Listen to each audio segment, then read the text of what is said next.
Allan, the food dude, the original food dude, is in the building and in the studio here at News Talk 98.9. Lots of imposters, but only one original food dude, and he's right before us. Hello, Allan. Well, good morning. How you doing? Hungry. Hungry? Awesome. Tim's already opening up his food. Oh, yeah. So we already got a reveal going on. Before I even get to the lid, I feel that it is warm. It's very warm. You must have just heated this up. I did. I just gave it a little touch up for you as you got here. How's that smell? It's soft, and that would lead me to believe that it's moist. It's got some cinnamon smell to it. Got that holiday smell going on. Perfect for my coffee. I got my. Yeah. If you got your coffee ditch, I got you covered this morning. Is everybody's making the nummy sounds and all that good stuff? Yes. All right. Here's the real question. What are you eating? Well, it looks like a piece of bread. It does look like a piece of bread. It is. But what's in that bread? Liver. No, I didn't do that. Liver and onions. No. If I'm going to do liver and onions, we're going to do it right. We're not going to hide it in bread. Congratulations. You are wrapping the taste buds around some sweet potato bread. Oh, this is yummy. Oh, boy. This stuff, I mean, I can't tell you how excited we were all working on this recipe going, ooh, this turned out good. Oh, we're not sharing. Have you ever done sweet potato bread before? No. What was the discussion that led you to this? The fact that I have about 7 gallons of sweet potatoes. Oh. This is really moist. It's good. That's another thing about the food dude. You're a self-provider for most of your food. Well, yeah, as a matter of fact, that is a Memphis-grown sweet potato right there.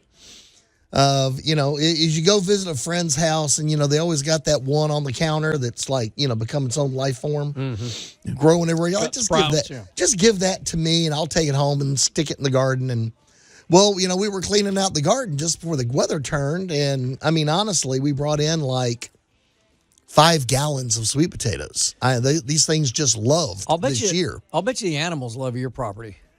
I have a thriving population of cottontail bunny rabbits. I'll bet. That, it's the darndest thing. You're sitting there, you can be having your morning coffee, looking out the window, and there goes, little bunny. Just Cottontail, Peter Cottontail. Just heading across the backyard. And you're just like, well, all right, fair play.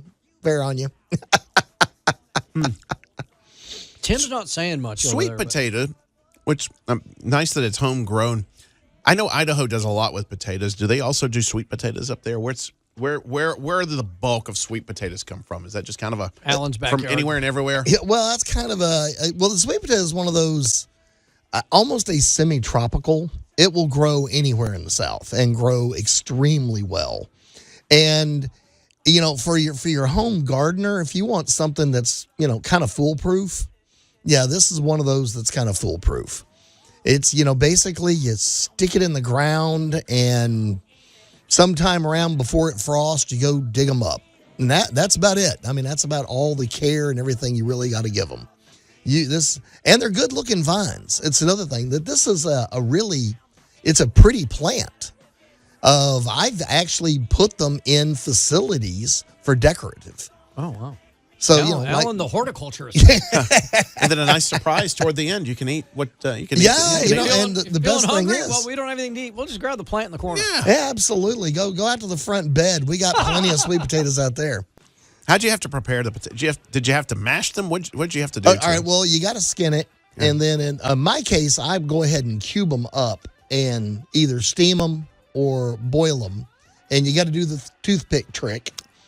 Make sure you get a toothpick in it, and then drain them, get them kind of nice and dry, and you got to mash them up, and then you turn them into whatever it is you're going to turn them into. Okay. But yeah, sweet potatoes are fun to work with, easy to do. You want a fast recipe, and you got some breakfast syrup floating around, just skin you and cube you up some sweet potato and add a couple of teaspoons of breakfast syrup to it, and instant candied yams. Allan, what's the trick? What is the Allan the food dude hack with making mashed potatoes? Ooh, because you can mess those up. You can, mashed potatoes, I used to think you couldn't, and then I had dinner with some other friends and went, wow, what did you do to this poor thing? The biggest mistake people make if they're trying to make not from a box, Yeah. not from a box, Which is a mistake. which is a mistake of, so here we go. Choose your potato wisely, All right. skin properly, and then cook till you can get a toothpick in it. And then at that point, you really need a good masher of some kind. By And hand or by machine?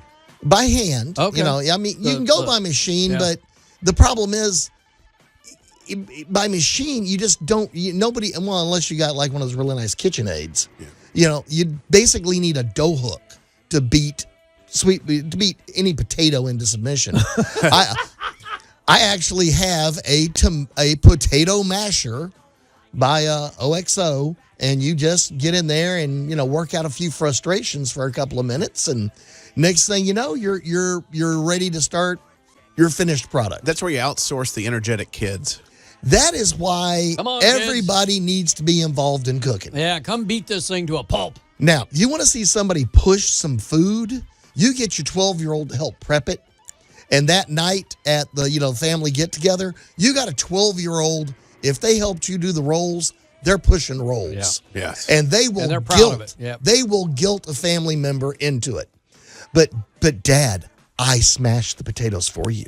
Aren't you going to have some more? And, they're amazing.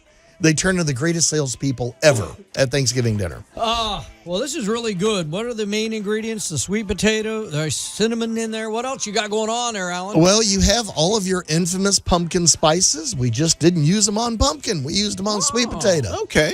I like the take on it. It's Yep, good. that's exactly what's in there. What do you, if somebody wanted to find this incredible recipe, where would you suggest they go? They can pop over to thecookingtodayshow.com, and you can follow along with all of our little kitchen shenanigans right there. We like shenanigans. Yeah. There's Allan the Food Dude once again. Thanks, sir. Thank you.